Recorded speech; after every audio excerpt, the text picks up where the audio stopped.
শুভ সকাল বন্ধুরা। তো আজ হলো রবিবার। তো রবিবারে তো সকাল সকাল উঠে পড়েছি, রান্নাঘরে সব কাজ আমার শেষ হয়ে গেছে। তো চলে এসেছি বড় রুমে পরিষ্কার করতে। তো ভালোভাবে চারিদিক পরিষ্কার নেব। তো একদিন রবিবারের দিনে ভালো করে সবগুলো মুছে নিই। তো নাহলে মঙ্গলবারে শনিবারে আমি সামনে দিকটা মুছে নিই, আর রবিবার দিন ভালো করে সব জায়গায় মুছে দিই।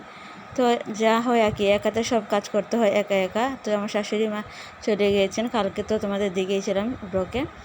তো কিছু কাপড় ছিল, সেগুলো দেবো। ওতেই তো সকালে বৃষ্টি হচ্ছে। এই বৃষ্টি, এই রৌদ্র, এই কি এক সিজন, কি বলবো কি। তো এদিকে আমার সব কাজ কমপ্লিট হয়ে গেছে। তো তো কেউ আসলে ওখানে কোনো প্রবলেম হবে না। আমার গর্দুর পরিপাটি চাই, গর্দুর পরিপাটি হলে ভালো লাগে, নিজেকে একটু মানে হালকা হালকা মনে হয়। তো এদিকে আমার মেয়ে ঘুম থেকে উঠে গেছে, ছোটো মেয়ে। বড় মেয়ে যেহেতু ঠাম্মার সাথে চলে গিয়েছে।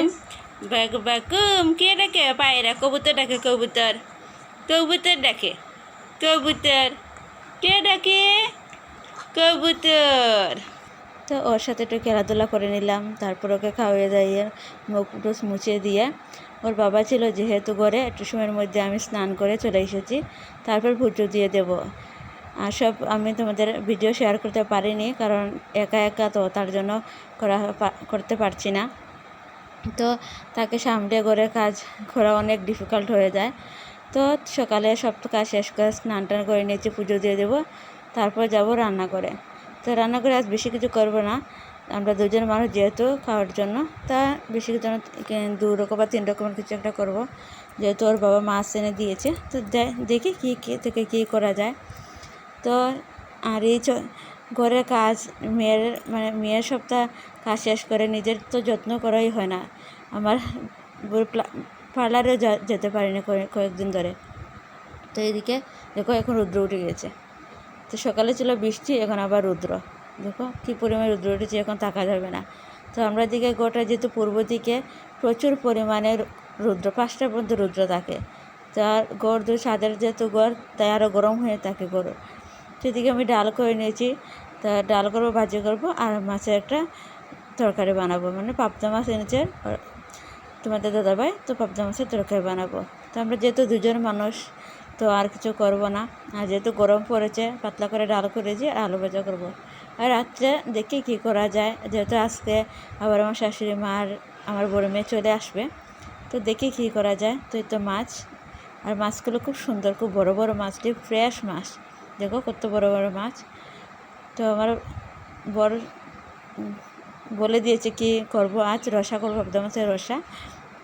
তো তোমাদের সাথে আমি শর্টসে একটা ভিডিও আপলোড করে দিয়েছি, তোমরা দেখতেই পাবে। তো এটা খুব সিম্পল। তো আদা এদিকে একটু কেটে নিয়েছি, পেঁয়াজ কেটে নিয়েছি, পেস্ট করে তারপরে তো একটু মাখিয়ে, কাঁচা পেঁয়াজ দিয়ে মাখিয়ে আমি রেখে দেব, তারপরে করব। এদিকে সব রান্না বান্না আমার অর্ধেক শেষ হয়ে গেছে। মাছের ঝোলের দিকে বসিয়ে আমি এদিকে বেসিনটা পরিষ্কার করে নিয়েছি।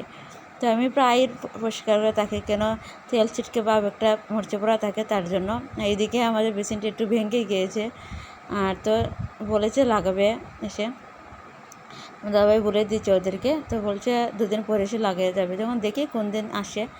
তো এদিকে আমার সব তো রান্নাঘরের তো বেসিন পরিষ্কার করে, এদিকে আমার তো রান্নাটা হয়ে গেছে, মাছ দেখতেই পাচ্ছ। তোমাদের আর এখানে রেসিপিটা শেয়ার করলাম না, শর্টসে দেখে নিয়ে আমি ভিডিও আপলোড করেছি। তো কেমন হয়েছে বন্ধুরা, প্লিজ কমেন্ট করে জানিও তোমরা। আর খেতে কিন্তু অসাধারণ হয়েছে, খুব দারুণ লেগেছে। তো রান্নাবান্না কমপ্লিট করে দিকে দেখো, কিন্তু যতই হোক রান্না আগে অনেক আগে ধুতে হয় বাসন, আবার রান্না করার পরেও বাসন ধুতে হয়। খুব মানে খাওয়া দাওয়া যেমন ব্যাপার, কিন্তু এই বাসন মাজা হাতের অবস্থা যা তা হয়ে যায়। এদিকে মেয়ের জন্য গরম জল করে নিয়েছি, স্নান করাবো ওকে। স্নান করে ঘুম পাড়িয়ে তারপর দেখি কী করা যায়। কিছু কাপড় ছিল সেটুকুও দিয়ে দিয়েছি স্নানের আগে। তো এইগুলো চাদর উপর থেকে তুলতে হবে। এদিকে আমার মেয়ে তো 12:30 বেজে গিয়েছে, যেহেতু আমি 11:30-12টার মধ্যে স্নান করে নিই, তার জন্য একটু দেরি হয়ে গেছে। এখন হচ্ছে সন্ধ্যার নাস্তা কী বানাবো। তো এখন ভাবছি ম্যাগি করেছিল, ম্যাগি বানাবো না, ম্যাগি আর ভালো লাগে না খেতে খেতে। তো আমি ঘরের জিনিস ট্রাই করি খেতে। তো এদিকে আমি গোলা রুটি করে নিয়েছি, চার সাথে অসাধারণ লাগে খেতে এটা।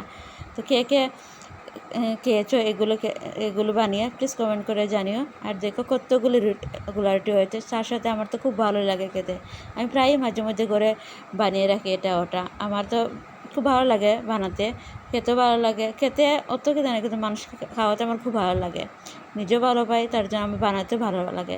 আমি প্রায় করে খুঁটিনাটি জিনিস বানিয়ে রাখি। তো আবার তাহলে একটা তোমাদের ব্লগ নিয়ে আসবো। তো আজ এতটুকু।